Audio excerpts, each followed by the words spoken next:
내 컴퓨터, 유튜브 강의 채널 방문을 진심으로 환영합니다. 자, 우리가 지금까지 쭉 진행해온 강의가 모니터에 적용되는 SMPS, 그 다음에 데스크탑에 적용되는 PSU, 그 다음에 TV에 적용되는 SMPS에서 전반적인 회로 해석 및 그 다음에 고장 수리에 대해서 강의를 지금 진행하고 있습니다. 그동안 여러 가지 쭉 그 기본적인 내용을 쭉 설명했고요. 오늘은 이제 TV SMPS 파트에 대한 상세, 좀 디테일하게 회로 해석 및 고장 점검에 대해서 강의를 진행하는 단계라고 보시면 됩니다. 그동안에 여러 강의에 올려서 강의 내용을 많이 올려놨는데 여러분들이 그 공부를 지금 그 순서대로 하고 있는지는 모르겠습니다.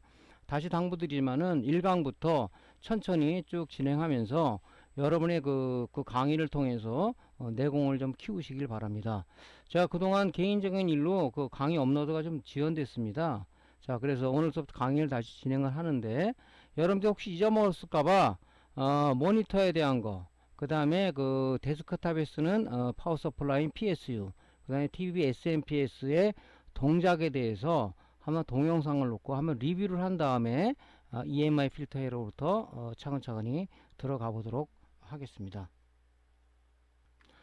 자, 우리가 그 모니터에 적용되는 SMPS, 립스보드라고 보통 얘기하죠. 립스보드, LCD 인버터 파워 서플라이 이렇게 얘기를 하죠. 그래서 그 립스보드, 그 모니터에 쓰는 그 SMPS는 우리가 구동 방식이 어떤 방식이라고 얘기했죠. 이제 여러분들이 이제 뭐 딱 하면 나와야 되겠죠.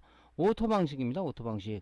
여기 220V 전원을 인가하게 되면, 그죠? 인가하게 되면 막바로, 그죠? AD 보드에 필요한 5V와 백라이트 전원을 기기 위한 12V 전원이 바로 나오는, 그죠? 바로 그냥 그 돌격 앞으로 해서 나오는 방식을 쓰고 있기 때문에 오토 방식이라고 한다. 근데 왜 이 오토 방식을 구해냈냐? 모니터는 전력을 많이 소비하는 제품이 아니기 때문에 이렇게 구해놓지 않았나 하는 생각을 합니다. 그래서 우리가 한번 모니터의 동작 분석을 한번 해보겠습니다. 자, 220V를 여기다 우리가 인가를 했습니다. 220V 인가를 하면은, 자, 여기서 뭡니까? AD 보드에 필요한 5V와 인버터, 우리가 인버터는 뭡니까? 그 백라이트가 LCD는 자체 발광이 아니기 때문에 뒤에서 어떤 광원을 쏴줘야 되는데 형광등 방식의 CCFL은 인버터라는 파워 서플라이가 필요한 거고, 그 다음에 LED 백라이트, 전자 소자로 이루어진 LED 백라이트는 인버터가 아니라 드라이버 또는 컨버터라는 그 파워 서플라이를 써서 우리가 백라이트를 점등하게 돼 있죠. 그래서 어쨌든 간에 인버터를 쓰던 드라이버 보드를 쓰던 12V가 공급돼야 된단 말이죠. 그래서 220V를 꽂으면 막바로 AD 보드가 필요한 5V와 그죠? 백라이트가 필요한 저는 12V가 딱 자동적으로 2차 측으로 출력이 되는 거죠. 2차 측으로. 여기가 2차 측이죠. 커넥터가 있는 쪽이. 그죠? 하나는 이제 어디로 들어가냐면 AD 보드로 들어가는 거고요. 12V는 뭡니까? 자체 라인을 타고 여기 이게 인버터죠. 트랜스가 있는 것은 우리가 교류 형식이기 때문에 형광등 방식의 CCFL 켜주는 파워 서플라이가 이 인버터다. 근데 이제 우리가 백라이트가 LED로 되어 있을 때는 뭡니까? 이 트랜스가 없죠. 그죠? 다른 건 다 똑같아요. 이 트랜스만 없는 겁니다. 직류를 공급해 줘야 되기 때문에. 자, 그래서 이쪽으로 공급이 되는 거죠. 이렇게. 자, 이렇게 해서 공급이 됩니다.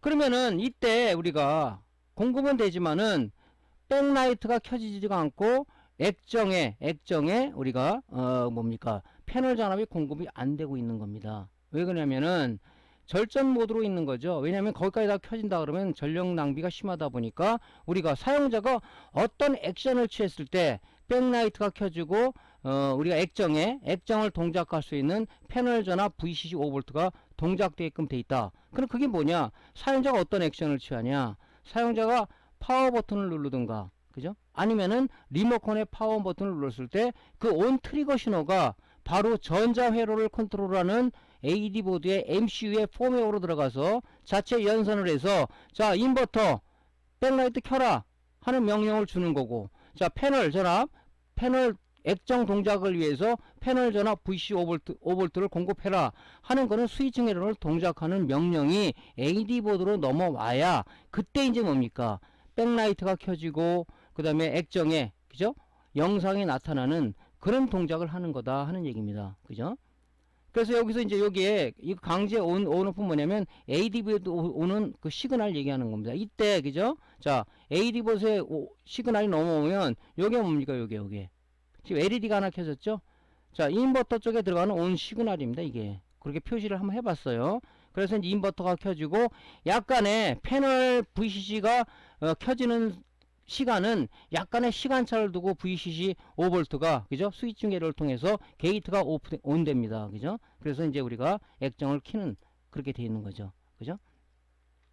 자, 이런 식으로 이제 구동되게끔 되어 있는 것이 이제 우리가 모니터 쪽에 SMPS 동작 원리다. 이렇게 말씀을 드렸죠. 그죠? 요거는 여러분들이 잘 기억하고 있을 겁니다. 그죠? 그죠? 그래서 모니터는 어쨌든 간에 적용되는 SMPS는 오토 방식으로서 그죠? 막바로 220V만 인가하면 2차 측으로다가 5V, 12V가 나오는 방식이다. 그죠? 이렇게 해서 우리가 정의를 한번 내렸죠. 그죠? 자, 그러면은 우리가 여러분들이 많이 쓰는 집에 있는 데스크탑의 파워 서플라이는 오토 방식이 아닙니다. 스탠바이 방식이죠. 또 TVS는 SMPS는 이렇게 오토 방식이 아니라 스탠바이 방식입니다. 그럼 왜 그렇게 구현해 놨냐? 자, 데스크탑이라든가 여러분들 게임할 때 또 동영상을 볼 때는 굉장히 많은 전력을 필요로 해요. 그죠? 그렇기 때문에 또 TV는 뭡니까? 인치수도 크고 부가 기능이 많기 때문에 오토 방식으로 이렇게 했다가는 소비되는 전력이 굉장히 많을 것이다. 그래서 우리가 사용자가 어떤 액션을 취했을 때 메인 전압이 기동하는 방식을 우리가 쓰고 있기 때문에 그 데스크탑 SMPS하고 TV SMPS는 구동 방식이 틀리다. 그런 얘기를 좀 드렸어요, 여러분들한테. 자, 그러면 이제 데스크탑에 적용되는 이 PSU 파워 서플라이는 스탠바이 형식이라고 그랬죠. 자, 한번 우리가 파워 서플라이의 동작 원리를 우리가 살펴봅시다. 자, 전원을 갖다가 220V를 인강하게 되면 그죠? 스탠바이 전압 5V 이 대기 전력이라고 얘기해요. 대기 전압. 이 대기 전압은 뭐냐면은 메인보드의 어떤 일부 기능들을 활성화시키는 역할을 해주는 그죠? 역할을 해주는 동작을 하기 위해서 이 스탠바이 5V가 공급을 되는 거죠. 그 다음에 뭡니까? TV SMPS 틀리게 파원 시그널이 하나가 더 적용이 됩니다. 이거는 뭐냐면 파원 전압은 뭐냐면은 이 그 데스크탑에 적용되는 파워 서플라이는 메인 전압을 기동하는 방식이 전이차를 이용하는 겁니다. 자, 파원 전압 이게 5V가 나오죠. 5V 전압을 스위칭 회로를 통해서 0V를 떨어뜨리면서 메인 전압이 기동을 하게끔 되어 있는 구조를 가지고 있어요. TV하고 좀 약간 틀리죠. 그죠?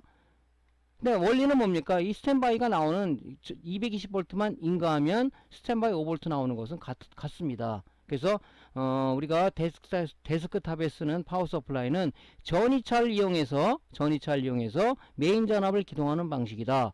자, 전이차 파원 전압이 이제 그 우리가 스위칭 회로에 쓰기 위한 이 신호인데 얘를 이제 5V를 0V를 떨어뜨리는 것은 스위칭 회로를 통해서 0V를 떨어뜨린다는 얘기죠. 그죠? 자, 220V를 인가하면 이렇게 스탠바이 전압하고 파원 전압밖에 안 나옵니다. 그죠?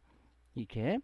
이때 이제 우리가 사용자가 데스크탑 전면에 있는 파원 버튼을 눌렀을 때 파원 트리거 신호가 어디 갑니까? 스위칭 회로를 통해서 그게 이제 스위칭 회로는 보통 IO 또는 뭡니까? 저 사우스 브리지 얘를 TR 얘가 하나의 구조로 되어 있는데 얘를 통해서 우리가 스위칭을 시키게 되죠. 자, 그래서 이제 우리가 파워 버튼을 이제 누르죠. 그래서 여기서는 이제 우리가 그 메인보드랑 연결된 게 아니기 때문에 제가 강제 그죠? 스위칭 신호를 들어가는 이 버튼을 하나 달아놨습니다. 그죠? 얘를 통해서 이제 우리가 스위칭 신호를 넣는 거죠. 자, 여기서 이제 우리가 데스크탑에 파워 버튼을 눌렀다고 가정해 봅시다. 자, 눌렀어요.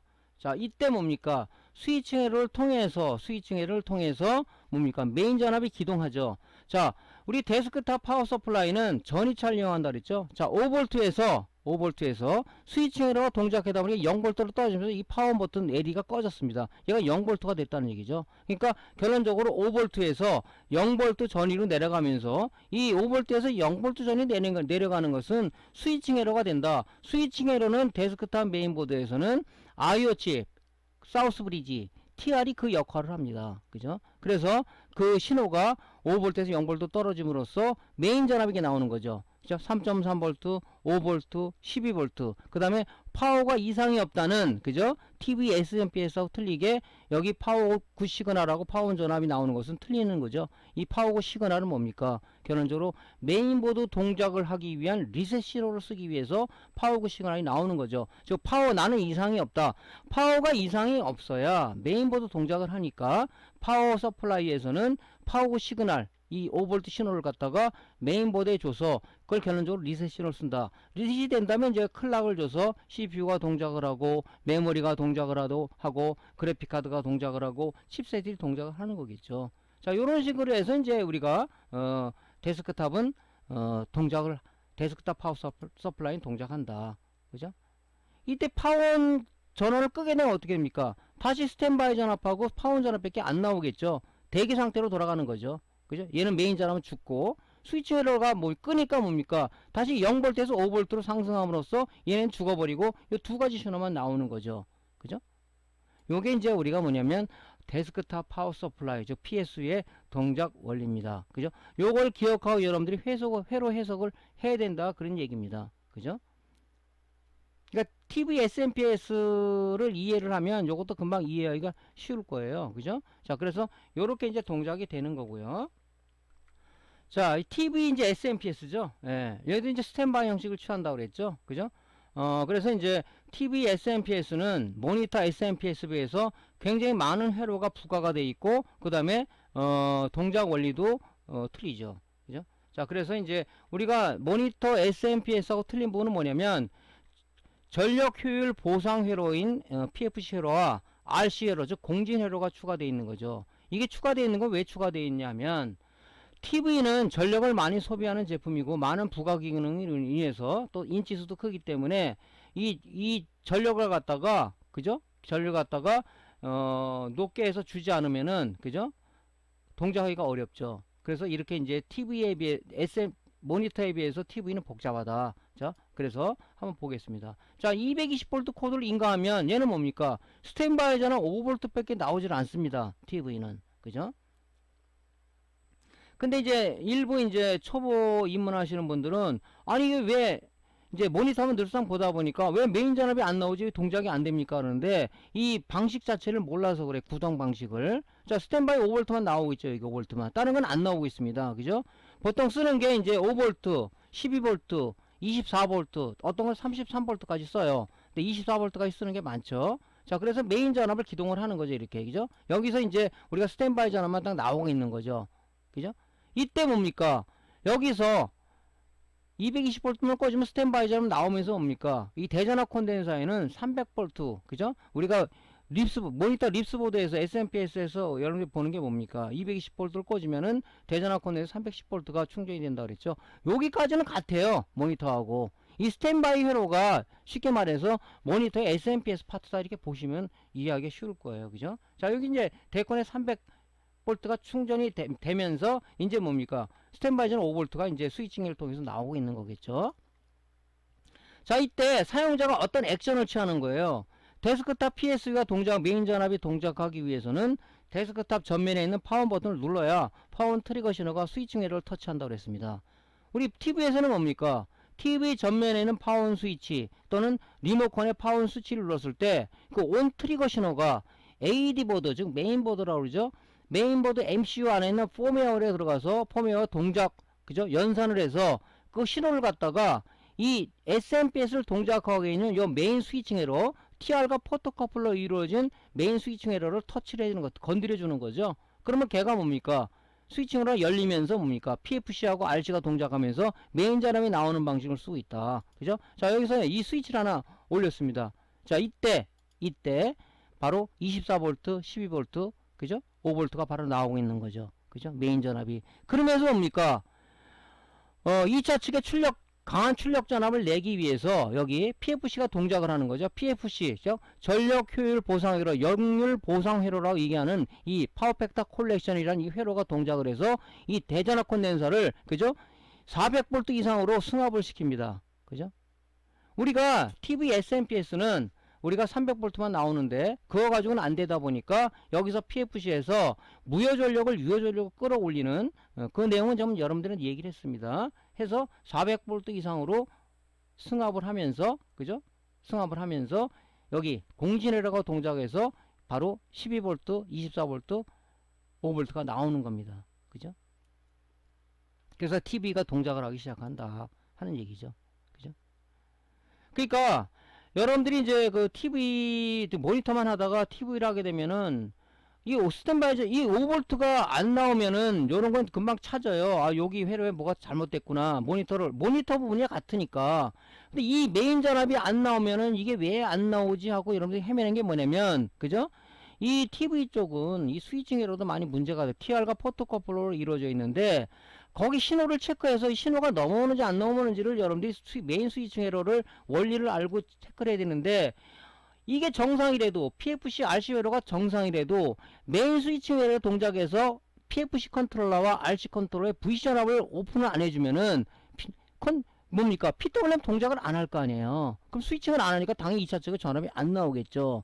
이 스위칭 에러를 모르니까, 왜냐면 모니터 SMPS 쪽에서는 여기 스위칭 에러라는 자체가 없습니다. 오토 방식이기 때문에. 한 TV 쪽은 메인에서 들어오는 AD 보드에서 넘어오는, 그죠? 온 트리거 신호를 가지고 이 스위칭 에러를 갖다가 오픈한단 말이죠. 오픈한다는 얘기는 뭡니까? 결론적으로 PFC하고 RC 컨트롤러 쪽에 대기하고 있던 VC 전압을 열어준다. 그런 얘기는 마찬가지죠.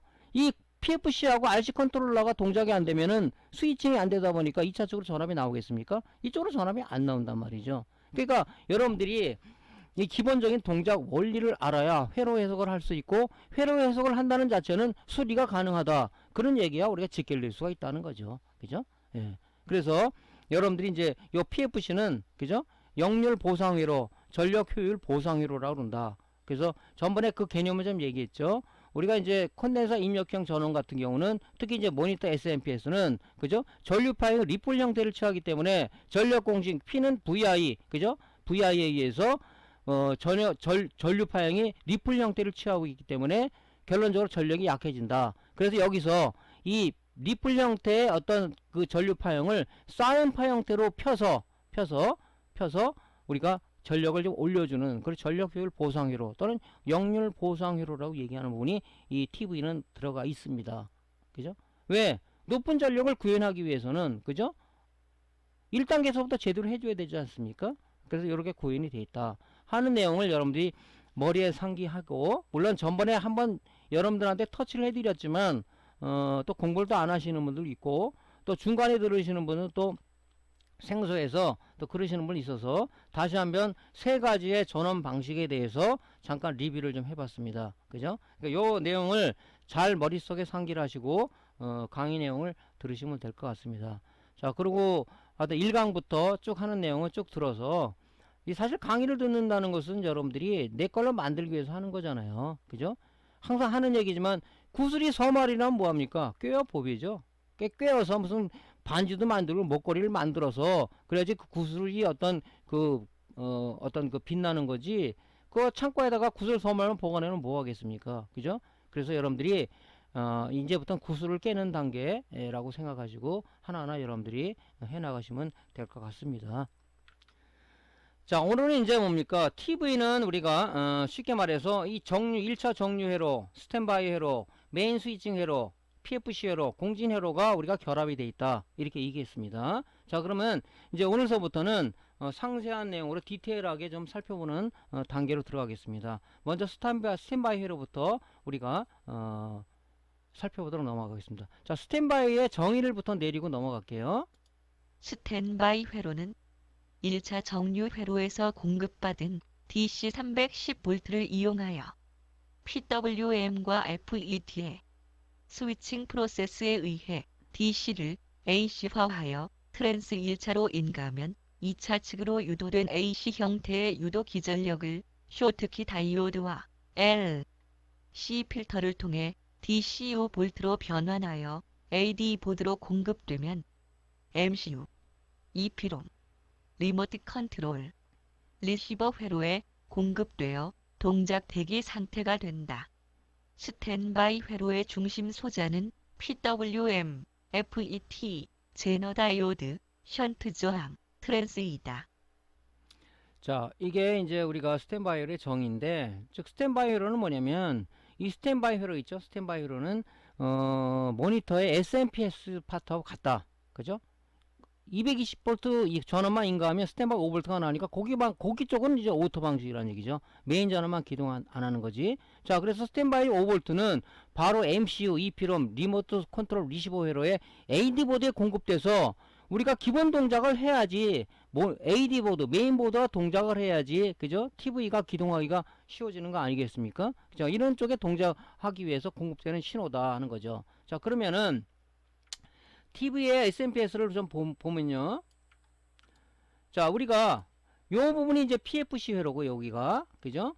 여기가 뭡니까? 여기가 1차 정류 회로예요. 1차 정류 회로. 그 다음에 여기가 이제 RC 공진 회로라고 그러죠. 그러니까 요 지금 1차 정류 회로 부분하고 요 부분 스탠바이 회로, 요 두 개가 결론적으로 모니터의 SMPS 파트와 같은 거다. 전원을 넣으면 이 라인을 통해서 데콘을 통해서, 그 다음에 이쪽 PWM과 그 다음에 이제 뭡니까?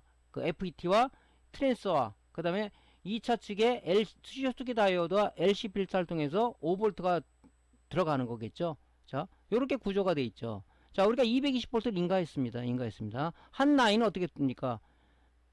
한 라인은 바리스타를 통해서, 또 필름 콘덴서 하나를 통해서 라인 필터, 그죠? 코일이죠. 코일을 통해서 여기 지금 브리지 다이오드의 한 단자, 그죠? 그쪽으로 들어가는 거죠. AC 단자, 그 2번, 3번이 AC 입력이죠.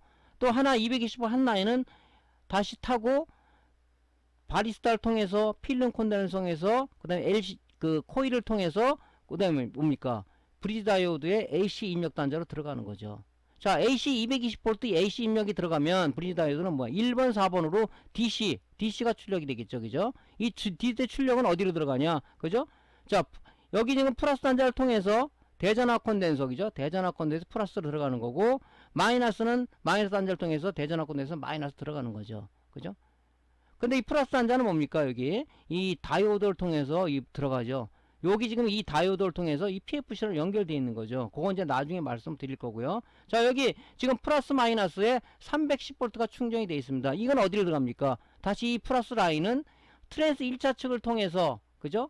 여기 지금 이 그 파워 스위치라고, 그죠? PWM과 FET가 통합되어 있는 디바이스죠. 그걸로 우리가 어디로 가면 드레인으로 들어가는 거죠. 그죠? 물론 이제 VC 전압은 전압 강화기를 통해서 이 VC 공급되겠죠. 그러면 얘가 동작을 하는 거겠죠. 그죠? PWM이 동작을 해서 FET 스위칭을 통해서 바로 1차 측에 AC 전압을 걸어주게 되면, 트랜스는 뭡니까? 상호 인덕턴스에서 2차 측에 유도 기전력이 발생되는데, 여기 2차 측의 감은 건선수에 따라서 우리가 그 전압이 나오겠죠. 여기는 분명히 5V겠죠. 그죠? 5V AC 전압은 이 교류 형태의 신호기 때문에, 그죠? 어떤 소자들이 쓸 수 없는 신호다. 그래서 여기서 쇼트키 다이오드와 LC 필터를 통해서 바로 5V 스탠바이 전압이 어디로 들어가냐? AD 보드 쪽으로 들어가는 거죠. 그죠? 요 단계는 지금 뭡니까? 모니터를 공부한 사람이라면 쉽게 지금 이해가 될 수 있을 거라고 생각합니다. 쉽게 이해될 거예요. 그죠? 그래서 여러분들이 이걸 공부함에 있어서 제일 중요한 건 뭐냐면요. 여러분 TV다, 모니터다 그러면은 그 회로를 가지고 회로를 연상하면서 자꾸 따라가 보셔야 돼. 이게 지금 여러분들한테 점선으로 이렇게 표시해 놨지 않습니까?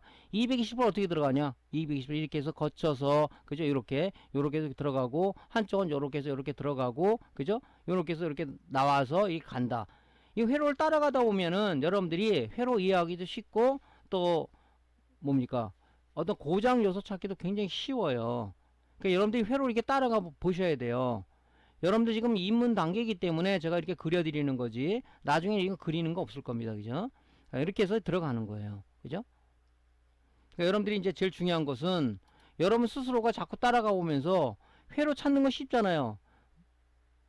디지털 테스트기 부자 모드로 놓고, 여기 지금 인력 단자 어디로 연결되는가 찍어보면 되잖아요. 그죠? 부자음이 이만큼 회로 연결된 거예요. 그리고 보통 이렇게 솔더 마스크 잉크가 이게 그 초록색으로 칠해진 것은 회로가 이게 패턴들이 보통 보여요. 그죠? 이게 따라가기가 쉽단 말이죠. 어떤 분은 이게 이 PCB 밑에다가 백열전구나 형광등을 켜놓고, 이거 지그를 만드는 사람도 있어요. 지그를 어떻게 만드냐면, 어떤 사람이 이렇게 만드는 사람도 있습니다. 이렇게 상자를 하나 만들어 놓고요. 그죠? 이렇게 상자를 만들어 놓고, 여기다가 유리를 깔든가 뭐 깔아서 여기다가 이 지금 이 PCB 있죠? 요거 올려놓으면은 이게 이제 우리가 이제 TV SMPS에 쓰는 것들은 보통 보면 이 단면 기판을 많이 써요. 이 패턴이 보인단 말이죠. 그래서 형광등을 여기서 켜놓고 얘를 이렇게 봐서 회로를 따라가시는 분들도 있더라고요. 그죠? 그것도 하나의 방법이다. 그 여러분들이 하다 보면은 이제 그런 이제 요령과 그죠? 그런 게 생겨요. 그래서 이제 여러분들이 그렇게 이제 보시면 되죠. 그죠? 자, 그래서 여러분들 입장에서는 이제 그런 회로 따라가는 거, 그 다음에 이제 이게 어떻게 동작되는가, 그런 부분들을 명확하게 좀 이해를 하셔야 된다 하는 얘기입니다. 자, 그래서 우리가 지금 회로는 지금 여기 요 정류회로 1차 정류회를 통해서 지금 여기 데콘하고 지금 이쪽으로 연결되어 있죠. 요 스탠바이 요쪽 공부하는 겁니다. 이 부분. PFC하고 RCR은 메인 스위칭은 아직 아니고요. 지금 스탠바이로 쪽. 스탠바이를 먼저 이해해야 되겠죠. 예, 여기하고 여기하고 연결된 거죠. 자, 그래서 이 TV 블록도를 보면요. 220V가 인가가 되면 1차 정류회로를 통해서 스탠바이 회로를 통해서 5V가 바로 여기까지는 오토 방식입니다. 그죠? 그래서 AD 보드에 전원 공급이 된다. AD 보드에 공급된다. 그죠? 그럼 사용자가 어떤 액션을 취했을 때 액션이라는 것은 파워 버튼을 누르는 거죠. 파워 버튼을 누르게 되면 AD 보드에 MCU로 전달돼서 MCU 안에는 OS 운영체제가 심어져 있다고 그랬는데 그 운영체제를 우리가 폼웨어라고 그런다. 폼웨어 연산 과정을 통해서 그죠? 온오프 시그널이 어디 들어가냐? 여기 지금 SMPS의 스위칭 회로를 통해서 메인 스위칭 회로를 통해서 PFC하고 공진 회로를 동작시킨다. 그죠? 이 공진 회로 쪽이 2차 측이겠죠? 그죠? 여기 공진 회로 여기 요 커넥터가 있는 쪽이 2차 측이라고 보시면 되겠죠. 그걸 통해서 12V, 24V, 33V가 나오는 메인 전압이 출력되는 방식을 쓰고 있다. 그러니까 스위칭 회로가 고장이 나면 여기가 고장이 나면 당연히 이쪽은 안 나오겠죠. 그래서 2차 측이 어떤 2차 측의 전압이 안 나온다면 얘를 뒤지는 게 아니라 이 스위칭 에러가 정상적으로 동작되고 있는지 안 되고 있는지를 우리가 봐야 된다. 그죠? 그거를 우리가 나중에 우리가 찾는 요령을 좀 알려드리도록 하겠습니다. 그죠? 요 부분이 이 스위칭 에러 동작 안 되면 우리가 데이트스탑 PSU도 뭡니까? 그죠? 그 스위칭 에러 그죠? 부팅 에러가 고장이 나면은 전원이 안 들어가요. 얘도 마찬가지예요. 이 스위칭 에러가 굉장히 중요한 거죠. 근데 이 부분이 고장이 적냐? 고장이 많습니다. 그죠? 그러니까 여러분들이 요 부분을 좀 알아야 되겠다 하는 거죠. 그죠? 요 블록도를 잘 좀 이해를 좀 하시기 바랍니다. 자, 그러면은 자, 우리가 이 1차 정유회로 쪽 보면은 이제 EMI 필터부터 들어가죠. EMI 필터. 요 EMI 필터. 자, EMI 필터의 정의를 좀 내리고 넘어가겠습니다. SMPS는 대전압, 대전류로 스위칭하기 때문에 많은 스위칭 노이즈가 발생하게 된다. 이러한 노이즈가 전원 라인을 통해 외부로 나가면 다른 장치의 오동작을 유발하거나 고장을 일으킬 수 있다. 따라서 노이즈 필터 회로를 사용하여 노이즈를 제거하는 역할을 하며 전원을 인가하는 순간 급격히 흐르는 돌입 전류를 제한하도록 서미스터를 회로의 직렬로 연결하여 다이오드나 대전압 콘덴서가 손상되지 않도록 소자를 보호하는 역할도 한다. 자, 그 EMI 필터 쪽은 우리가 노이즈 제거하는 역할도 하지만 또 뭡니까? 회로 보호하는 역할도 하고 있다. 두 가지 역할을 하고 있는 거죠. 그죠? 자, 우리가 SMPS 쪽의 큰 단점은 뭡니까? 큰 단점은 바로 스위칭 노이즈죠. 수백 킬로로 스위칭 껐다 켰다 스위칭을 동작하기 때문에 거기 스위칭 동작을 하면서 스파크가 튀기게 돼 있죠. 그럼 그 스파크라는 것은 노이즈로 변한다. 그래서 외부에서 들어오는 노이즈도 차단을 하지만 내부에서 발생된 노이즈도 외부로 나갈 경우는 그죠? 어떤 전자기기의 오동작을 일으킨다. 그죠? 그렇기 때문에 우리 EMI 필터 회로를 둬서 그런 노이즈를 제거한다. 또는 뭡니까? 또는 어떤 그 낙뢰가 들어왔다. 낙뢰가 들어오면은 회로, 2차 측의 회로를 보호하기 위해서 바로 그런 소자를 써서 우리가 하고 있다는 거죠. 자, 그럼 그런 회로 보호소자들이 이제 바리스타하고 서미스터라는 그런 역할을 하는 것들이 있죠. 그죠? 그 다음에 이제 인덕터. 여기 지금 EMI 필터라고 보통 얘기하는데 이 코일을 통해서 노이즈도 우리가 차폐해주는 그런 역할을 하고 있는 거죠. 그죠? 자, 그래서 우리가 제일 중요한 것은 뭐냐면은 이제 이런 그 바리스터, 서미스터 이런 것이 어떤 역할을 하는가 그런 부분도 이제 알아야 되고 양부 판별도 어떻게 하는지를 알아야 된단 말이죠. 자, 그래서 회로를 잠깐 보시면요. 자, 220V가 들어가면, 자, 서미스터 바리스터는 회로에 직렬로 연결되어 있습니다. 직렬로. 그죠? 직렬로.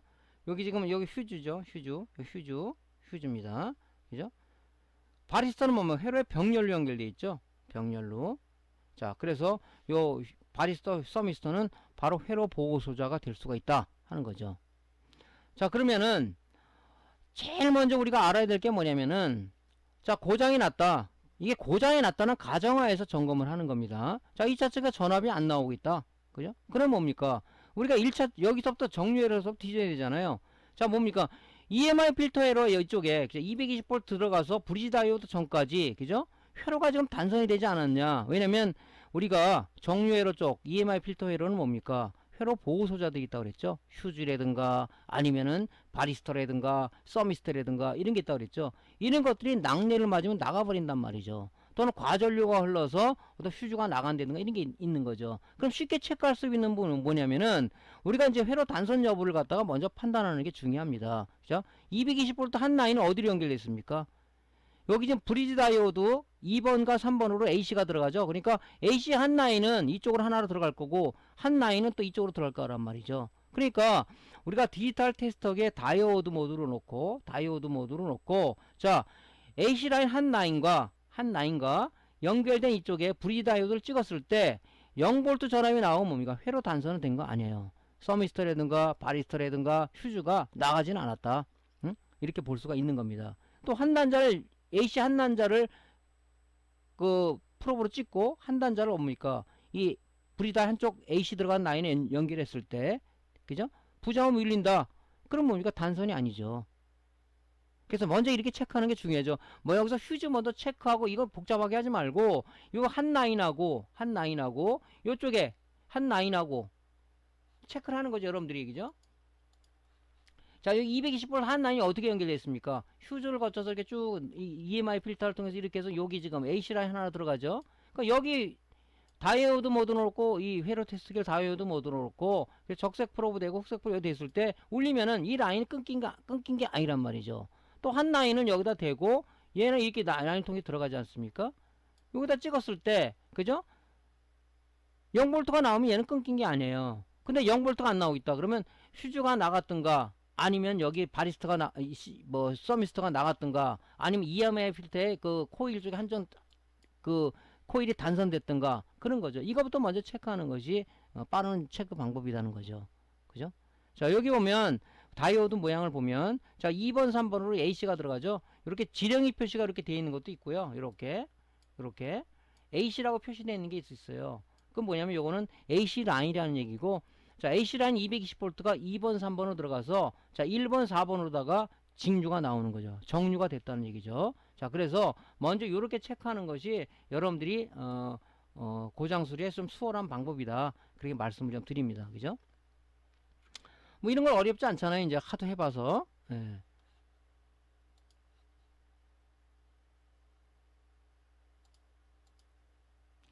자, 그러면 EMI 필터 단선 여부를 한번 동영상을 한번 볼게요. 자, 디지털 테스터기에 다이오드 모드로 놓고요.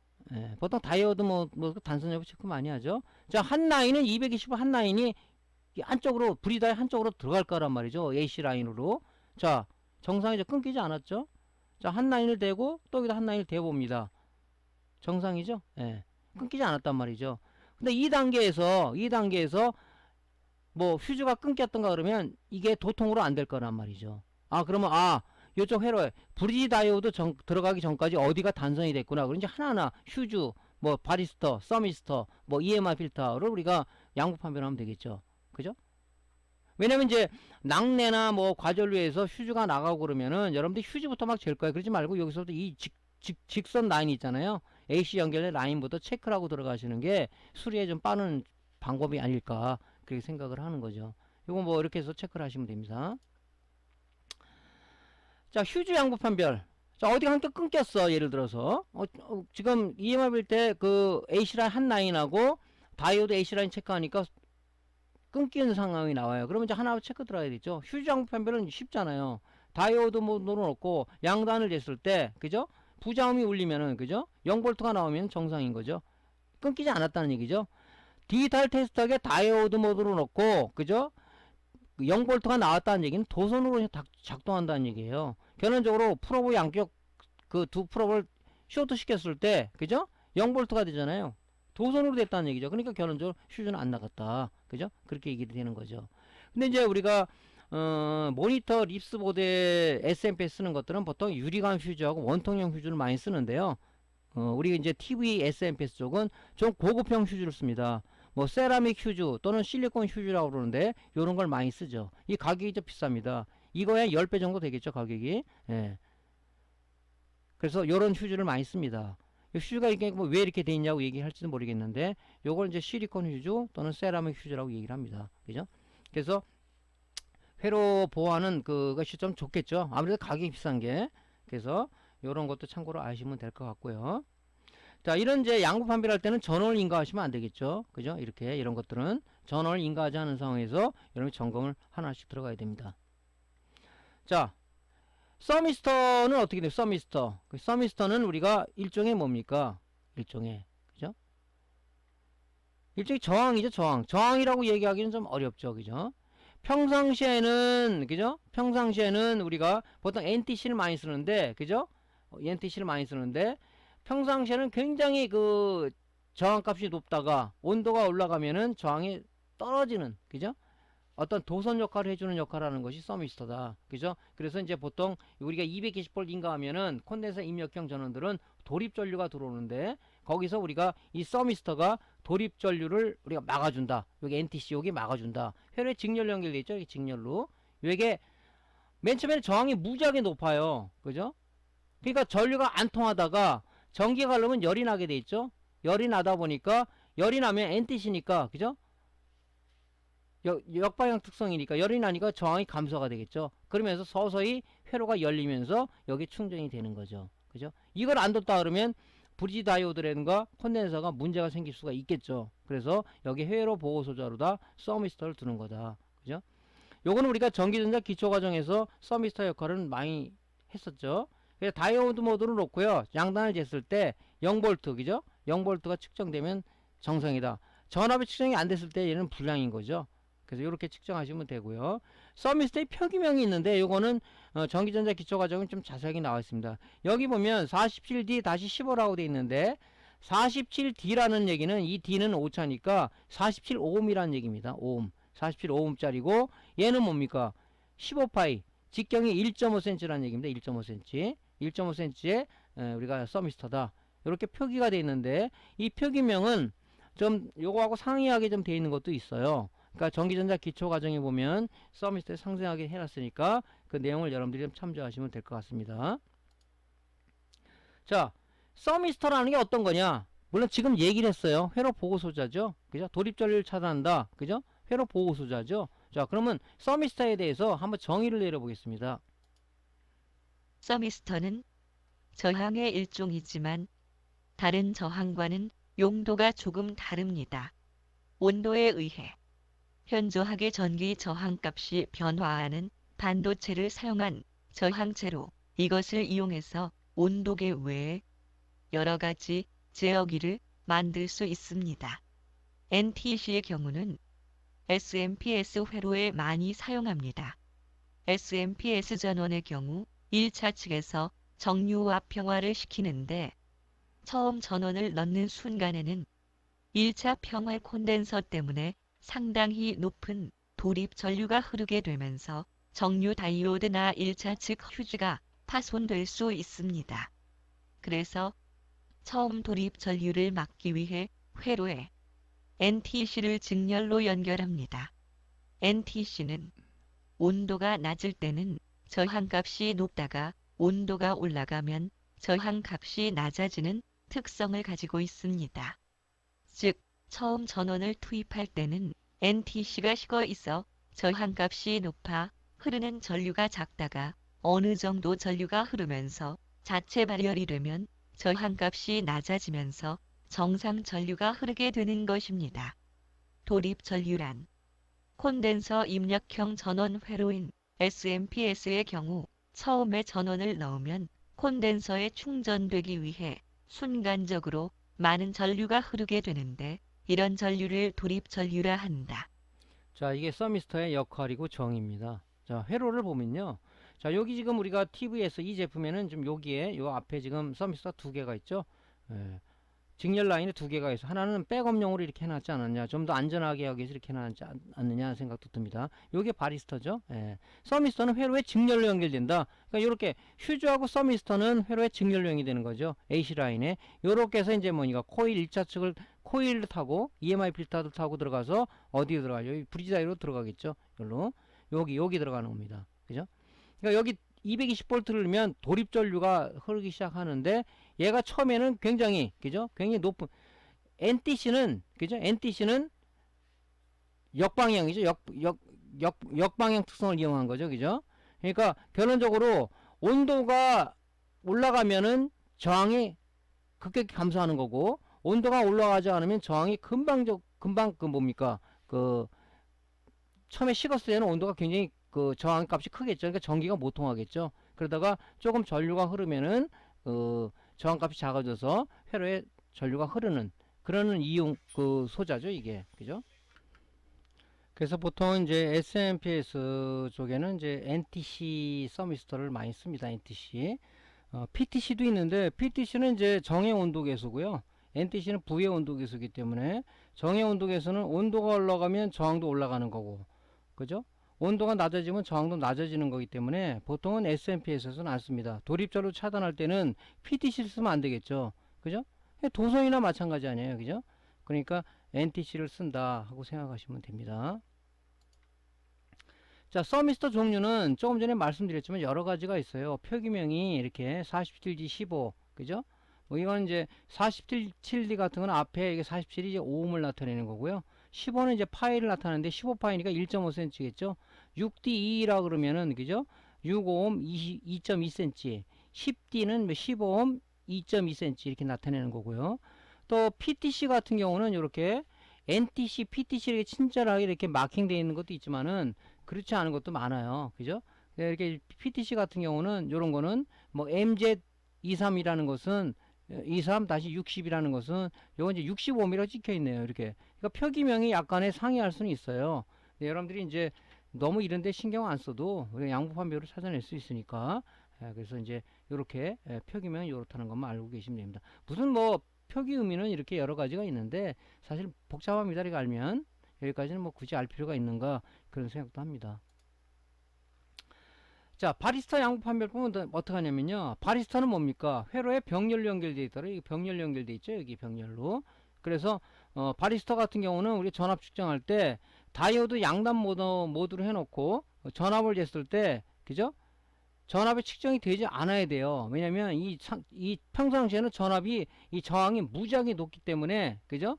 이 전압이 측정되면 안 됩니다. 그죠? 측정이 안 되면 정상이고 측정이 되면 이거는 뭐 쇼트나 불량이겠죠. 그죠? 그래서 얘도 이제 뭐 표시가 뭐 이렇게 돼 있는데 471D07 이렇게 돼 있는데 보통 앞에 게 이제 볼트를 나타내는 거죠. 왜냐면 얘는 이제 임계전압 이상으로 올라가면은 얘가 이제 그 어떤 그 역할을 하는 거기 때문에 그래서 471은 이제 우리가 470V 이 1이라는 게 뭡니까? 곱수죠. 그래서 47에다가 10의 1승을 곱하니까 뭡니까? 470V고 D07이 하는 건 뭐 7파이라는 얘기입니다. 그죠? 470V 0이라는 얘기겠죠. 그죠? 이렇게 이것도 표기명이 있다. 그죠? 뭐 재는 것은 여러분들이 뭐 간단하게 잴 수가 있잖아요. 이런 것들은. 그죠? 다이오드 모드로 놓고 양단을 쟀을 때 전압 측정 안 되면 된다. 그죠? 예. 회로에 항상 머릿속에 있는 것은 바리스타는 회로에 병렬로 연결된다. 서미스터 휴즈는 회로에 직렬로 연결된다. 그 내용을 확실히 알고 계시면 되겠죠. 자, 바리스타 역할이 뭔지를 우리가 한번 정의를 내려볼게요. 바리스터란 베리어블 레지스터의 약어로 저항의 일종이지만 다른 저항과는 용도가 조금 다릅니다. 인가전압에 따라 저항값이 민감하게 변화하는 비선형 저항 소자이다. 바리스터는 예상치 못한 과전압 및 서지 전압 등이 들어올 때 바리스터가 연결된 회로가 저항이 0에 가깝게 줄어들므로 다른 쪽에 연결된 회로에 전기가 흐르는 것을 방지하여 회로를 보호합니다.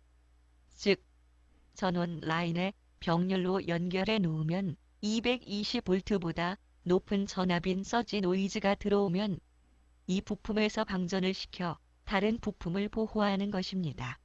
서지 전압이나 그 이상의 전압이 들어왔을 때 회로가 도통이 되어 보통은 퓨즈가 끊어진다.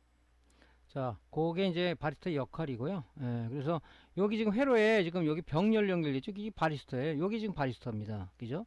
그래서 이제 보통 TVS, 모니터 SMPS 쪽은 서미스터는 대부분 들어가 있는데 바리스타는 빠져 있는 게 많죠. 제조 원가를 낮추기 위해서 물론 뭐 연결돼 있는 것보다 고급 제품에는 들어가 있는 것도 있어요. 근데 대부분이 이제 모니터 쪽은 SMPS 쪽은 빠져 있죠, 이게.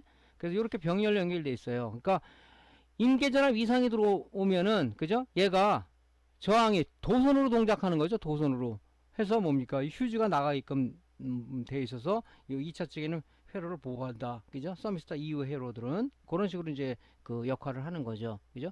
평상시에는 저항이 무지하게 높기 때문에, 그죠? 얘가 이렇게 도통이 안 되다가 있다가 여기 들어오는 전압이 220V 나와 낙내가 들어온다 그러면 굉장히 높은 전압이 들어오지 않습니까? 그럼 뭡니까? 얘가 도선으로 동작이 돼서 결론적으로 쇼트가 되니까, 회로가 쇼트가 되니까 여기 있는 퓨즈라든가 서미스터가 나가버리겠죠.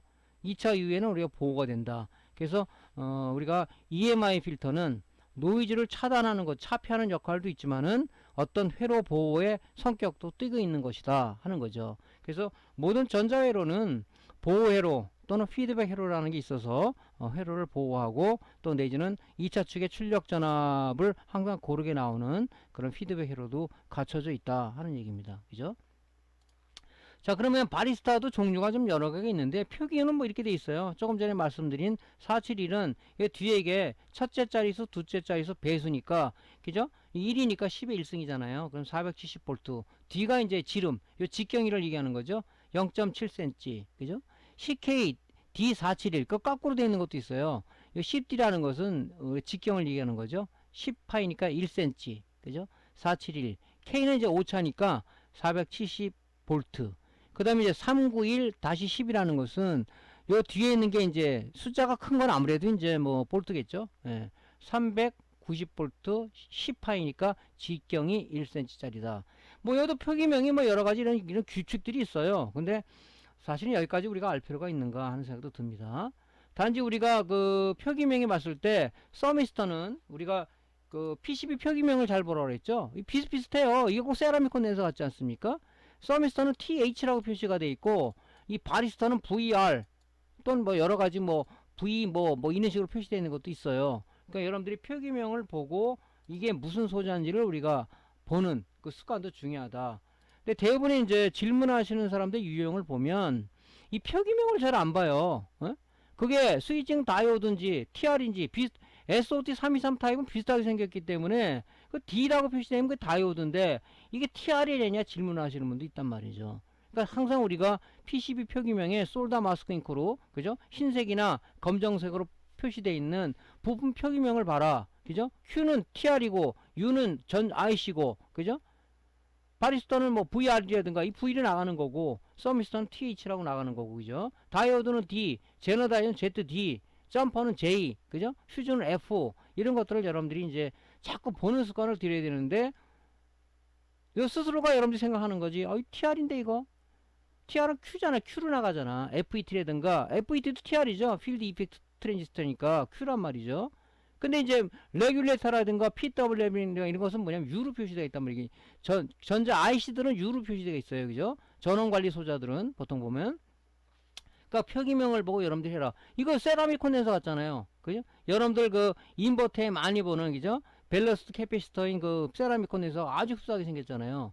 이걸 안 보면 모른단 말이죠. 표기명을 안 보면. 그래서 표기명도 보는 습관을 여러분들이 자주 들여야 된다 하는 거죠.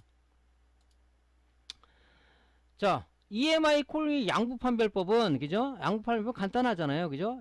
보통 우리가 이 단자가 4개가 나와 있죠. 요게 한 회로를 담당하고 한 라인을 담당하는 거죠. 여기다 쟀을 때 이 다이오드 모드로 놓고, 그죠? 쟀을 때 0V가 나오면 뭡니까? 단선 아니죠. 보통 우리가 EMI 필터 쪽에 쓰는 이 코일들은 이 단선이 많아요. 단선 또는 이제 저렴 파괴. 여기 지금 에나멜 동선이 씌워졌는데 에나멜 동선 위에 에나멜이 칠해져 있어요. 에나멜이 벗겨졌을 경우는 쉽게 말해서 전선의 피복이 벗겨졌다고 마찬가지죠. 그랬을 때는 뭡니까? 고주파음이 난다든가 아니면 이상작동을 합니다. 그죠? 그래서 우리가 이제 그 수리할 때도 드라이버 팁 이런 걸 때리지 않도록 보호를 해야 돼요. 이 피복이 날아가지 않도록 에나멜이. 그래서 이 에나멜이 벗겨졌을 때 하고, 그죠? 근데 단선됐을 때 만약에 낙뢰를 맞았다 그러면 이 지금 코일이 단선되는 경우도 있어요. 그래서 우리가 얘가 단선되지 않았냐밖에 테스터로 측정할 수가 없습니다. 그죠? 그래서 이렇게 했을 때 0볼트가 측정되면 얘는 단선이 아니란 얘기죠. 정확하게 측정하기 위해서는 특히 코일은 아주 상당히 여러 가지 동작을 하는 놈이에요. 이 소자가. 이 얘는 우리가 측정할 때 LCR 메타로다가 우리가 측정을 해야 정확히 알 수 있다. 즉 코일은 이 단위를 헨리를 쓰는데 헨리라는 사람이 발견했다. 헨리라는 단어를 쓰는 거예요. 헨리를 쓰는데 얘는 뭡니까? 헨리는 유도 능력이라고 그러죠. 유도 능력을 재시려 그러면 테스터는 불가능하다. 물론 고가형 테스터는 있는지 모르겠는데 없는 걸로 알고 있습니다. 그래서 우리가 탁상형 LCR 메타라든가 아니면 휴대형 핸드형 LCR 메타로다가 재서 얘의 어떤 그 유도 능력을 갖다가 재야 된다. 그래서 얘 같은 거 재배는 62.283 마이크로 헨리라고 되죠. 그죠? 그래서 요거 가지고 이 표기명이 있긴 하는데 있는 것도 있고 없는 것도 있어요. 그거 갖고 알기는 굉장히 어렵습니다. 그죠? 그래서 이제 요런 걸 가지고 측정해야 얘가 문제가 있다 없다를 알 수가 있는데 우리가 보통 이제 SMPS 수리할 때 측정할 때는 단선 여부를 보통 단선이 많이 되잖아요. 인버터 쪽도 우리가 트랜스가 2차 측에 단선이 많습니다. 그럼 뭡니까? 프로텍션이 걸려서 어떤 백라이트가 깜빡하고 말죠.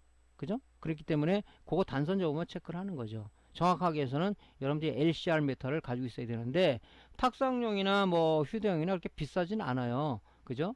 물론 정밀도 차이가 있겠지만 그래도 뭐 이런 거 갖고도 측정이 가능합니다. 그래서 전번에 내가 LCR 메타에 대해서는 여러분들 한번 유튜브에 소개를 해드린 적 있죠. 요거 갖고 측정을 해보시면 됩니다. 그죠? 요렇게 측정을 하면 되죠. EMF 필터. 요 부분도 잘 나가요. 낙뢰나 이런 거. 요 EMF 필터가 하나가 있는 게 아니라 하나, 둘, 여기 이 회로에 3개가 있네요. 그죠? 뭐 하나가 있는 것도 있고 2개가 있는 것, 보통 2개 정도는 있어요. 근데 아주 저가형 같은 거 하나밖에 장착을 안 해놓은 거 있고 하나는 뭡니까? 짬파로 연결된 것도 많죠. 그죠? 근데 많이 있을수록 좋겠죠. 왜? 어떤 노이즈 차단, 그죠? 노이즈를 갖다 제거해주는 그런 부분들을 많이 심어 놓는 게 좋겠죠. 그죠?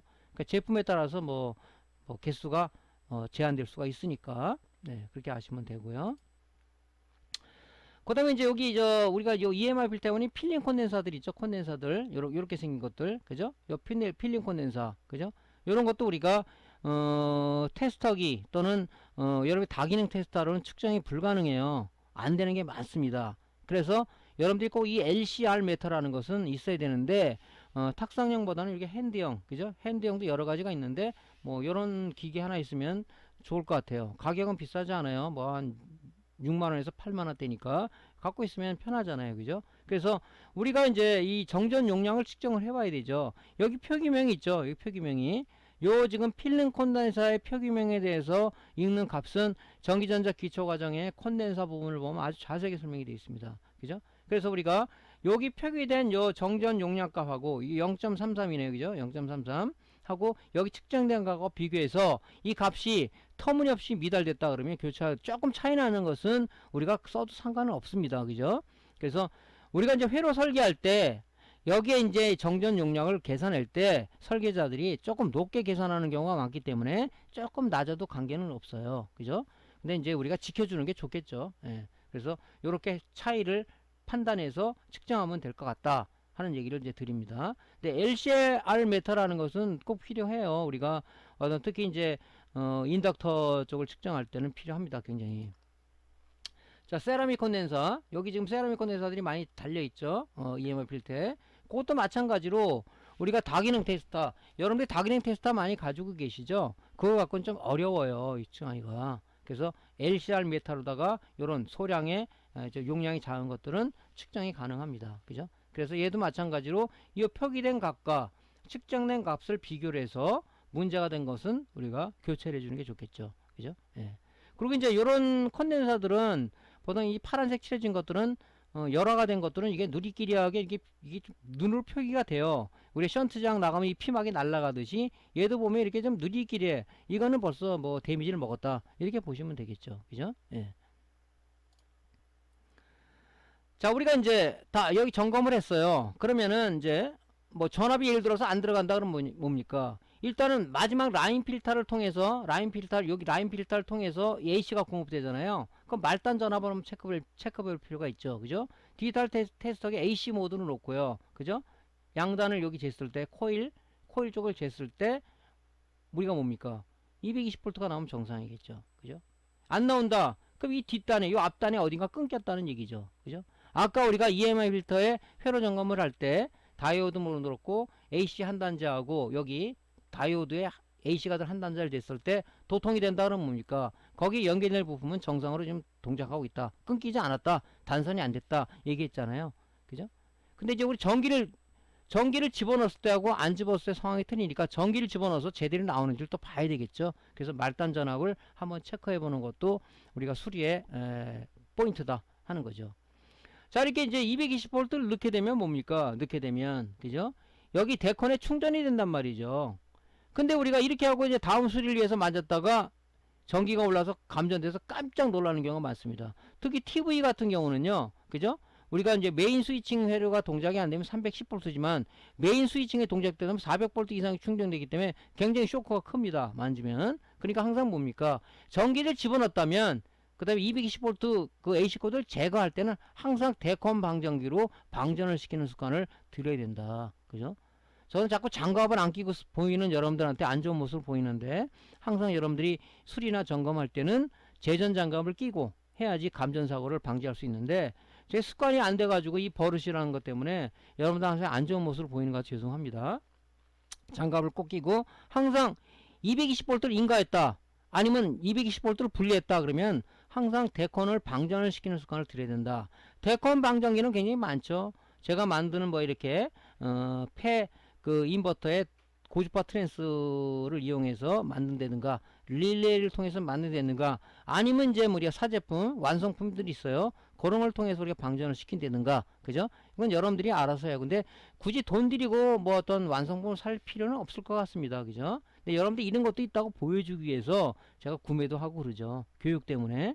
교육을 통해서 아 이런 제품도 있구나 알 때는 여러분들이 뭐 응용력이 생길 수가 있다. 그래서 자꾸 여러분들한테 죄송한 얘기지만은 제 자비를 들여서 이런 걸 구입을 해서 여러분들한테 보여주고 있는 거지 장비 자랑을 하기 위해서 여러분들한테 보여드리는 건 아니에요. 왜냐면 이 강의를 보고 계신 분은 아마 고수분보다는 초보분들이 많을 겁니다.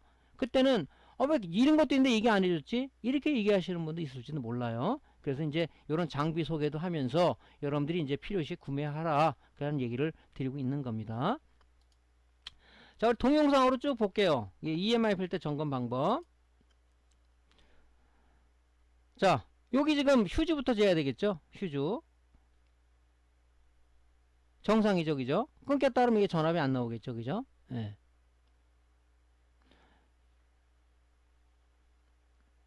여기 이제 바리스타죠, 바리스타. 바리스타 회로에 병렬 연계돼 있죠? 평상시 저항이 무지하게 높죠, 그죠? 이게 무지하게. 그러니까 측정이 되면 안 되겠죠, 저기 측정이 되면. 그죠?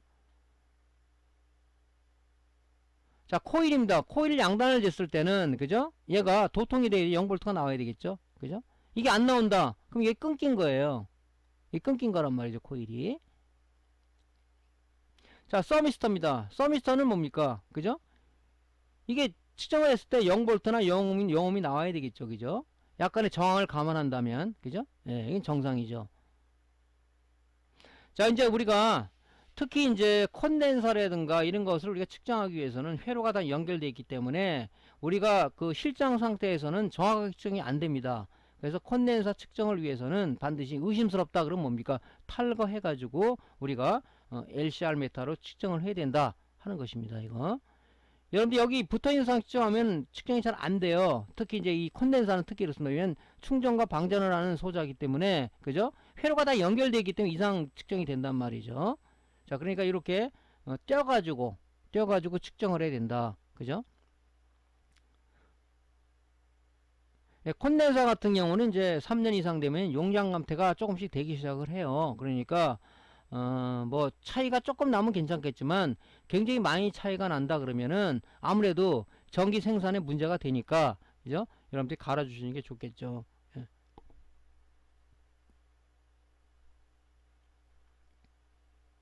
이 납이 지금 그 무연납이고 오래돼서 산화가 되다 보니까 잘 안 떨어져요. 그러면 여기다가 안 떨어질 땐 납을 갖다가 한번 도포를 한 다음에 하면 잘 떨어집니다.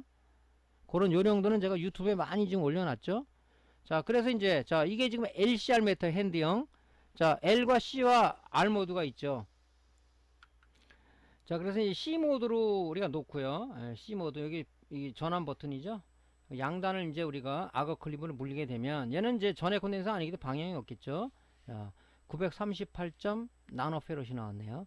요 표기명하고 얘하고 비교해서, 그죠? 비교해서 많이 차이 나면 교체해 주면 되겠죠. 얘도 마찬가지로 악어 클립을 물리고, 예, 측정을 하시면 되겠죠. 예. 물렸을 때 얘는 382.4 나노페롯이 나왔네요. 그죠? 예, 이런 식으로 측정을 하면 정확하게 나옵니다. 자, 우리가 ABC 220V를 인가를 하고요. 이제 제대로 브리다유 전까지 여기까지 이 EMI 필터 쪽에 이 코일까지 제대로 전기가 들어가는지를 한번 체크해 볼 필요가 있겠죠. 그죠? 네. 이쪽에 문제가 됐다 220V 안 들어가겠죠. 그죠? 자, AC로 전환한 다음에 요쪽 한 라인 들어가고 한 라인 들어가니까 양단을 재면 220V 나오네요. 그죠? 예. 그래서 제대로 되는구나. 자, EMI 필터 이 부분까지 문제가 없구나 하고 우리가 판정을 할 수가 있는 거죠. 한 다음에 항상 방전을 시키라고 그랬죠. 데콘에 충전이 되어 있습니다. 자, 방전을 시킵니다. 네, 방전됐죠. 왜냐면 이거 나중에 여러분 감전돼요. 저도 몇 번 많이 당하는 편인데 이 습관이 안 되다 보니까 방전시켜야 돼. 8V, 뭐 10V 미만은 사실은 이 사람이 감전되지 않는 전기죠. 그죠? 그러니까 이거를 방전 안 시켜놨다가 사람이 이제 수리를 하려고 만지니까 깜짝 놀라는 거죠. 그날 하루 종일 기분이 별로 안 좋아요. 그래서 전기를 한번 타면은, 전기를 만지고 공사하는 사람들은 참 저희보다 더 하겠지만 하여튼 우리가 이 모든 게 습관이 중요한 것 같습니다. 습관이 안 되면 안 돼요. 장갑 끼는 것도 습관 되면 끼는데 저는 장갑을 좀 안 끼고 해서 손에 기스도 많이 나고 그렇습니다. 그죠? 안 좋은 거죠. 예. 자, 이제 EMI 필터를 거쳤어요. EMI 필터에서는 뭐 외부에 들어있는 노이즈, 내부에서 생기는 노이즈를 차폐해주고 회로를 보호하는 게 우리가 EMI 필터의 역할이다. 그죠? 그럼 220V가 어디로 들어가겠습니다. 1차 정류에서는 대전압 콘덴서하고 브리지 다이오를 통해서 대전압 콘덴서로 들어가겠죠. 그죠? 그럼 1차 정류회로의 역할은 뭔지를 한번 정의를 내려보겠습니다. 1차 정류 회로는 AC 220V를 입력받아 EMI 필터를 거쳐 브리지 다이오드와 대전압 콘덴서를 통해 정류된 DC 310V를 스탠바이용 트랜스 1차 측을 통해 스탠바이용 스위칭 FET 드레인에 공급을 하여 스위칭을 위한 전원으로 사용하기 위한 정류 회로이다. 1차 정류 부의 중심 소자는 서미스터, 바리스터, 브리지 다이오드와 대전압 콘덴서이다. 그러니까 요게 이제 뭐냐면 1차 정류는 뭐냐면 실질적으로 우리가 스탠바이를 요 정류회를 때 스탠바이로 공부하는 지금 단계죠. 요 두 개. 그래서 결론적으로 이 정류를 1차 정류를 해서 그죠? 이거를 뭡니까? 그죠? 5V를 내기 위해서 DC 5V를 만들기 위해서 스위칭 회로를 전달하는 역할을 하는 것이 1차 정류회로의 역할이다 하는 거죠. 그죠? 그러니까 지금 여기 회로에서 좀 본다면요. 회로에서 본다면 자, 여기 지금 브리다이를 통해서 이쪽이 플러스 라인이고 마이너스 라인이죠. 플러스 한쪽은 뭡니까? 이쪽 뚜깍 마이너스 쪽은 이렇게 해서 그 데콘에 마이너스를 들어가고 플러스는 뭡니까? 플러스는 이렇게 통해서 쭉 가서 다이오드를 통해서 이 다이오드는 어디게 이 PFC와 연결되어 있는 거죠. 이렇게 해서 이렇게 데콘에 플러스 연결된 겁니다. 이 지금 플러스 마이너스는 어디로 들어갑니까? 어디로? 그죠? 플러스 라인 이렇게 지금 플러스 라인은 그죠? 이렇게 타고 어디로 들어가요? 이렇게 하고 이 트랜스를 거쳐서 이 스탠바이용 트랜스를 거쳐서 FET 드레인으로 들어간단 말이죠. 이렇게 들어간단 말이죠. 그럼 스위칭을 해서 2차 넘겨주면은 쇼트키 다이오드와 그죠? LC 필터를 통해서 이 5V 신호가 AD 보드로 공급된다. 그죠? 지금 우리가 요 단계를 좀 공부하는 거죠. 이렇게 요 단계는 결론적으로 뭐냐면 모니터 SMPS하고 똑같아. 그죠? 똑같다고요, 이게. 들어가면 바로 5V가 나오는 거예요. 그죠? 왜? 여기 있는 이 지금 PWM은 그죠? 이 파워 스위치라고 하는데 얘는 지금 여섯 발짜리 파워 스위치를 썼는데 파워 스위치는 뭐예요? 그죠? FET하고 PWM이 같이 통합된 디바이스를 얘기하는 거죠. 얘는 바로 VC만 들어가면 바로 그냥 펄스 발진이 시작한단 말이죠. 여긴 똑같아. 요 부분이 지금 뭐냐면 결론적으로 모니터 SMPS가 여기 하나 붙어 있다. 예. 나머지는 뭐냐? 그죠? 나머지는 메인 스위칭을 동작해서 높은 전력을 구현하기 위해서 PFC하고 공진회로가 들어가 있다. 그렇게 보시면 되는 거죠. 예. 그죠? 자, 그래서 우리가 이제 대전압 콘덴서 브리지 다이오드 대전압 콘덴서를 통해서 1차 정류를 한다는 거죠. 자, 브리지 다이오드 양구 측정은 너무너무 많이 여러분 됐죠. 이 각진 부분이 있죠. 각진 부분. 그리고 여기 표기가 돼 있어요. 1번이 플러스, 4번이 마이너스, 2번, 3번이 H가 들어가는 H 입력 단자죠. 그러니까 결론적으로 디지털 이 다이오드는 정방향밖에 통하지 않게 돼 있다. 정방향밖에. 여러분들한테 다이오드 공부할 때 많이 얘기해 줬죠. 자, 심벌을 그리는데 이렇게 돼 있죠. 이렇게 돼 있습니다. 이게 플러스 방향이 마이너스예요. 그죠? 요게 에노드고 이 캐소드라는 용어를 쓰죠. 여기에서 여기밖에 안 흐르는 거지 역방향을 통할 수가 없다는 거죠. 정방향밖에 안 통해요. 정방향을 재서 0.5V가 나오면 정상이고 역방향 재서 나온다면 걔는 쇼트겠죠. 그러니까 요 각진 부분이 마이너스 공통이라고 생각하시면 되겠죠. 자, 1번에다가 흑색 프로브를 대고 그죠? 2번에다 적색 프로브를 했을 때 정방향이 0.5 나오겠죠. 거꾸로 다 측정하면 어떻게 되겠습니까? 1번에 적색, 2번에 흑색 되면 역방향이니까 측정이 되면 안 되겠죠. 역방향은. 하여튼 역방향은 나오면 안 되는 거예요.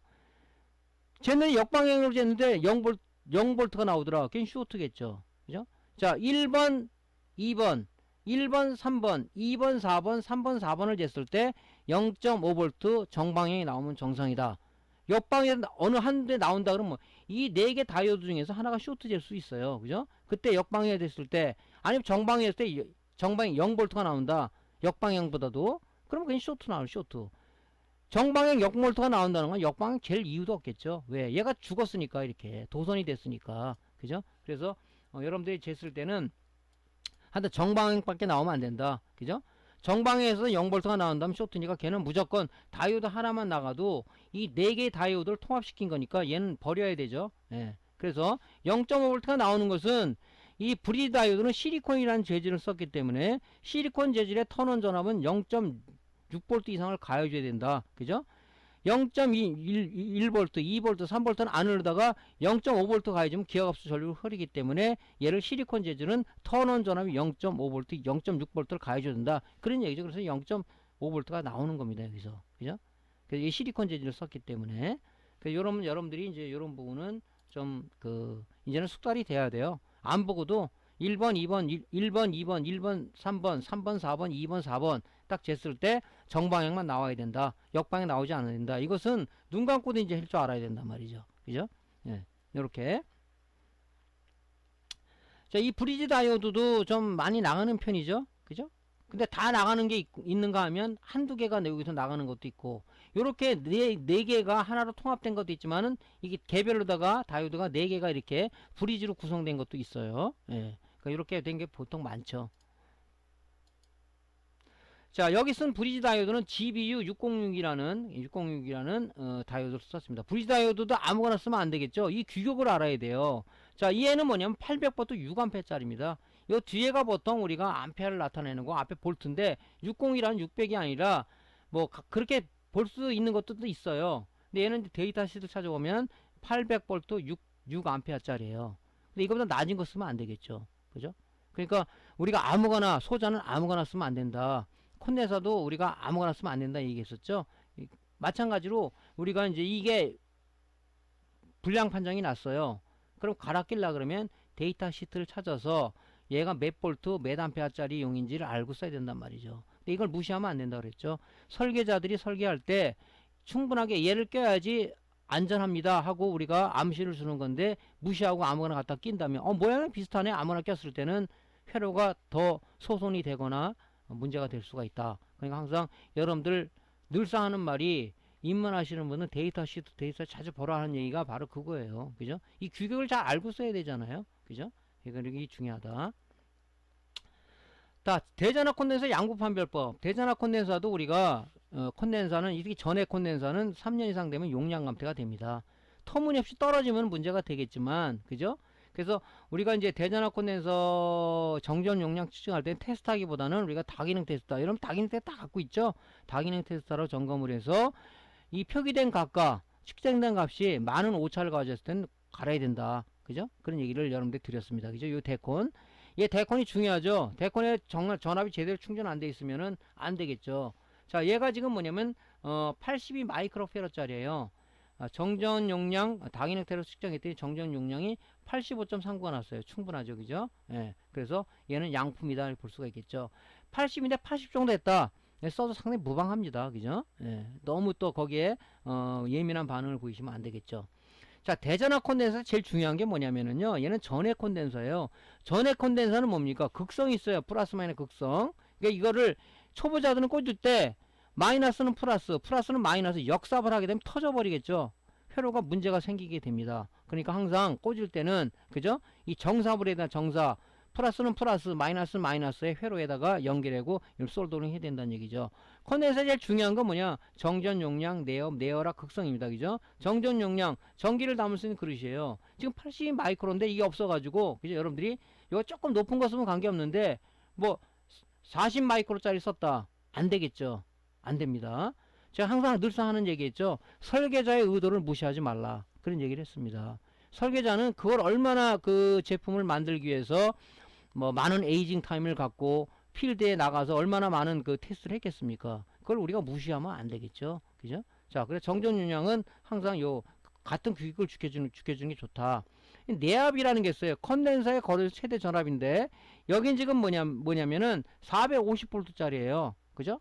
근데 이거를 뭐 400V짜리 쓰는가 뭐 200V짜리 쓰면 안 되겠죠. 그죠? 이 규격을 지켜주는 게 좋습니다. 근데 내열압이 있는데 보통 우리가 105도씨짜리를 많이 써요.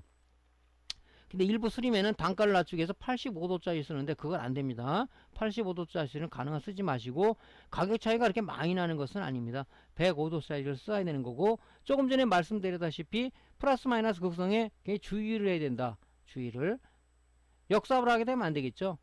예, 그게 항상 정삽을 하는 회로를 보고 여러분이 해야 된다. 그런 얘기를 드립니다. 자, 브리지 다이오드 입력 전압을 한번 체크를 어떻게 되냐. 디지털 테스트 AC 모드로 놓고요. 자, 여기 1번, 4번으로 직류가 나가고 2번, 3번으로다가 AC가 입력되는 거죠. 그죠? EMI 필터, 그 코일을 통해서 일로 220V가 들어가겠죠. 그죠? 됐을 때 220V가 나오면 정상이겠죠. 근데 전압이 여기 지금 보면 220V가 아니라 100 몇 볼트로 나오고 있다 그러면 여기 연결되는 EMI 필터에 어디가 좀 문제가 생긴 겁니다. 그죠? 그 부분을 역추적으로 해야 되겠죠. 그죠? 예. 이렇게 측정하시면 됩니다. 다이오드 출력 전압, 그죠? 220V가 들어가서, 그죠? 정류를 해갖고 1번, 4번으로 나오는 거니까 당연히 DC 모드로 측정을 해야 되겠죠. DC 모드. 해가지고, 1번이 지금 뭡니까? 플러스죠? 4번이 마이너스죠. 이 다이오드 DC 모드로 넣고, 그죠? 적색 프로브를 플러스 단자에 대고 흑색 프로를 마이너스 단자에 됐을 때 300V 이상이 나와야 되겠죠. 220V가 들어가서 이렇게죠. 정리해서 나오는 거니까 300V가 나오는 것은 뭐냐? 교율의 최대치 때문에 310V가 나온다 그랬죠. 예, 이렇게 들어갑니다. 이 스탠바이열에서만 걸었을 때는 이게 나와요. 이제 메인 스위칭을 동작하면 얘가 400V 이상으로 뜁니다. 승합이 PFC가 동작을 해서 400V 이상으로 뛴단 말이죠. 야, 그러니까 일단 2단계는 뭡니까? 220V만 인가하면 스탠바이 회로만 동작하기 때문에 우리가 300V 정도 나온다. 그래서 이렇게 재봅니다. 이게 안 나온다. 문제가 있겠죠. 그럼 뭡니까? 일단은 220V 정상 들어갔는데 다이오드에서 안 나온다면 얘가 용량감 때문에 이 다이오드 양부 판별을 해야 되겠죠. 그때는. 그래서 그렇게 측정을 하시면 되고요. 대전압 콘덴서의 충전 전압을 한번 재볼게요. 재보면은 얘도 마찬가지로 그죠? 300V 이상이 나오죠. 그죠? 대전압 콘덴서 재보면 이렇게 해서 일단 요 정류회로 쪽에 대통까지 측정을 해본 겁니다. 항상 우리가 이제 220V인가 해서 220V를 제거하면 방전을 시켜야 된다 그랬죠. 그래서 방전을 시켜서 다음 수리 작업, 다음 점검 때 감전 사고를 예방할 수 있게끔 여러분이 습관화를 시켜야 된다 하는 얘기를 조금 전에 드렸고요. 자, 그럼 전반적으로 1차 정렬 점검 방법을 한번 알려드리겠습니다. 자, 브리지 다이오드 측정을 해야 되겠죠. 자, 디지털 테스터에 다이오드 모드로 놓고요. 자, 여기 1번 단자죠. 1번, 2번, 3번, 4번입니다. 자, 1번, 2번, 1번, 3번, 2번, 4번, 3번, 4번이죠. 쟀을 때 0.5V가 나오면 정상이죠. 이 정방향이죠. 정방향. 그죠? 정방향. 역방향은 안 되겠죠. 다이아모드 심벌을 보면 알겠지만 역방향 통할 수가 없는 거예요. 역방향이 나온다. 쇼트 또는 진행성 불량 봐야 되겠죠. 예. 정상이죠. 대전압 콘덴서.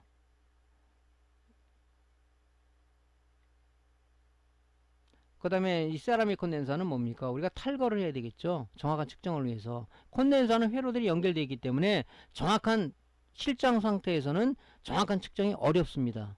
그죠? 어려워요. 그러니까 여러분들이 이제 이거를 탈거를 해가지고 뭐가 지금 전압이 제대로 안 나온다. 대콘의 전압이 310V가 나와야 되는데 뭐 105V 밖에 안 나온다. 그러면 얘가 용량 감퇴될 가능성도 있다. 전기를 담을 수 있는 그릇이 찌그러다 보니까 감퇴가 되다 보니까 안 나올 수도 있잖아요. 그럼 그걸 탈거해 가지고 측정을 해 봐야 되겠죠. 그죠?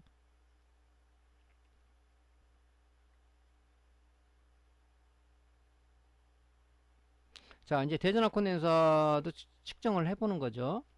용량이 얼마나 나오나? 뭐 다기능 테스트는 극성을 갖다 가릴 필요는 없어요. 그냥 제대로 되니까 지가 알아서. 자, 스타트 버튼 누르게 되면 테스트를 해가지고 예, 85.3 얘는 82죠. 예, 아주 양품입니다. 자, 220V 라인을 인가하고요.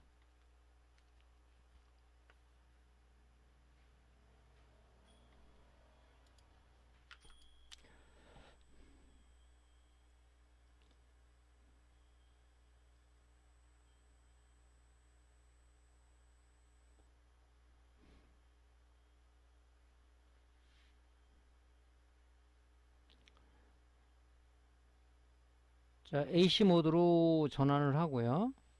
자, 브리지 다이ode 입력 220V가 제대로 들어가는지 체크를 해야 되겠죠. 예.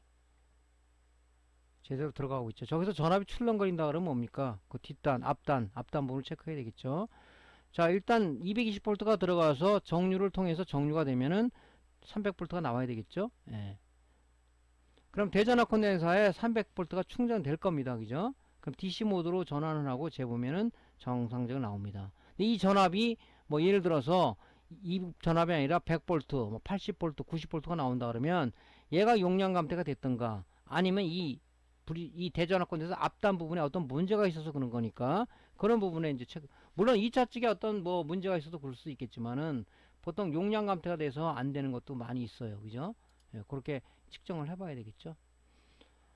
자, AC 코드를 제거를 하게 되면 반드시 우리가 다음 작업을 위해서 감전사고 예방을 하기 위해서 반드시 우리가 데콘 방전을 시켜야 된다. 여기 지금 전기가 꽉 차 있겠죠. 그죠? 300V 요거를 우리가 방전을 시켜야 되겠죠. 예, 방전됐습니다. 뭐 전압을 재보면 당연히 우리가 감전되지 않은 전기가 좀 남아 있겠죠. 뭐 9V 이거는 뭐 우리한테 크게 문제되지 않는 거니까. 자, 이렇게 해서 우리가 이제 1차 정류회로에 점검을 해봤습니다. 자, 우리가 이제 지금까지 EMI 필터 1차 정류까지를 우리가 이제 공부 진행하고 했고요. 자, 다음 시간에는 우리가 이제 스탠바이 회로 쪽으로 넘어가서 스위칭해서 2차 정류까지 2차 정류해서 이제 AD 보드 가는 단계까지를 공부하도록 하겠습니다. 자, 오늘 강의는 여기까지 하고요. 다음 강의는 다음 시간에 연결해서 진행하도록 하겠습니다. 자, 오늘도 강의가 도움됐으면은 구독, 클릭, 좋아요 눌러주시고요. 여러분들 열심히 1강부터 해서 여러분들이 공부를 하면서 제일 중요한 건 뭐냐면은 실제 이런 그 TV SMP에서 보드를 하나 구해다가 뭐 이 부품 배치는 다 틀릴 수가 있어요. 회로들을 갖고 자꾸 이 회로를 따라가 보고 연습을 해보고 찍어보고 해서 뭐 약간 감전도 당해보고 그죠? 참 농담 같지만 그래야지 아 이거 방전 안 시키면 이 감전이 되는구나. 그런 걸 여러분들이 몸소 체험을 해봐야 실력이 느는 거지. 이 구슬만 자꾸 창고에 쌓지 말고 자꾸 구슬을 꺼내다가 창고에서 꺼내다가 그죠? 뭐 반지도 만들고 목걸이를 만드는 연습은 여러분들이 하는 거지 제가 시켜드리는 게 아닙니다. 그죠? 그래서 열심히 1강부터 지금까지 강좌를 열심히 좀 공부하고 자기 것으로 만들었으면 좋겠습니다. 그래야 저도 보람이 되겠죠? 예. 자, 오늘 강의들 고생 많으셨고요. 다음 시간에 뵙겠습니다. 감사합니다.